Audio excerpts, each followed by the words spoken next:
കോൺഗ്രസിന് പിന്നാലെ തിരുവനന്തപുരം കോർപ്പറേഷൻ തെരഞ്ഞെടുപ്പിൽ ബിജെപിയും സ്ഥാനാർത്ഥികളെ പ്രഖ്യാപിച്ചു. മുൻ ഡിജിപി ആർ ശ്രീലേഖ ഉൾപ്പെടെ പ്രമുഖരായ വ്യക്തികളെ അണിനിരത്തി രംഗം കൊഴുപ്പിക്കാനാണ് ബിജെപിയുടെ തീരുമാനം. ഇനി ഇടത് സ്ഥാനാർത്ഥികൾ ആരൊക്കെയെന്നാണ് അറിയേണ്ടതുള്ളത്.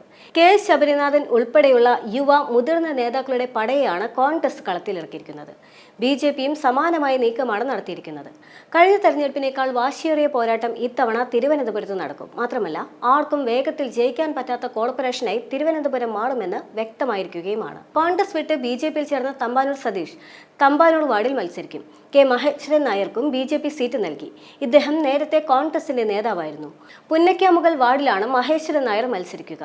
ആദ്യ സ്ഥാനാർത്ഥി പട്ടിക ബിജെപി പ്രഖ്യാപിച്ചപ്പോൾ 50% സിറ്റിംഗ് കൗൺസിലർമാർക്കും ടിക്കറ്റ് നൽകിയിട്ടുണ്ട്. തിരുവനന്തപുരം കോർപ്പറേഷനിലെ ബിജെപിയുടെ ആദ്യ കൗൺസിലറായ അശോക് കുമാർ പേട്ടയിലാണ് മത്സരിക്കുന്നത്. വിജിഗിരി വലിയ വിളവാടിൽ ആർ ശ്രീലേഖ മത്സരിക്കുമെന്നതാണ് ഇത്തവണത്തെ ബിജെപിയുടെ പട്ടികയിലെ ഏറെ സവിശേഷത. കേരളത്തിലെ ആദ്യ വനിതാ IPS ഓഫീസറാണ് ശ്രീലേഖ. ബിജെപിയുടെ സംസ്ഥാന വൈസ് പ്രസിഡന്റുമാണ്. സംസ്ഥാന നേതൃത്വത്തിന്റെ നിർദ്ദേശപ്രകാരമാണ് അവർ മത്സരിക്കുന്നത്.